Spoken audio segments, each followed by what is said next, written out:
La provincia di Treviso, rispetto a tutte le altre province del territorio, non ha mai trasferito competenze ad agenzie di supporto per eludere il patto di stabilità negli anni scorsi. Belluno lo ha fatto per le strade, Venezia per il settore turismo e anche Vicenza ha agito in questo senso. Sembra un fiume in piena Leonardo Muraro quando deve esprimere il disappunto per i numeri dei dipendenti che lavorano presso i Sant'Artemio, numeri che non corrispondono alla realtà, e cala così la spada di Damocle sui sindacati.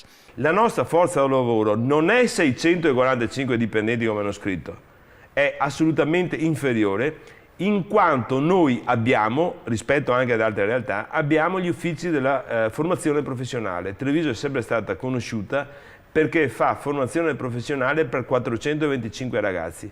Il numero di dipendenti sarà attorno ai 450 i dipendenti della provincia di Treviso. Poi abbiamo i lavoratori di corsi di formazione professionale, gli insegnanti che lavorano 6-7 ore a settimana, che non possono essere assunti a tempo indeterminato, sono assunti a tempo determinato per cui, e sono i collaboratori che tante volte vengono fuori sui giornali, provincia di Treviso 1 milione di euro di consulenze. Ecco, i nostri consulenti sono i professori che insegnano ai centri di formazione professionale. Ma quello che fa specie è che siano le parti sindacali a dare questi numeri. Allora, le parti sindacali si assumeranno la loro responsabilità su questo. Hanno deciso, bene, dal 1° gennaio tutti i lavoratori a tempo determinato io li mando a casa e andranno a ringraziare i loro sindacati per questa azione che farò.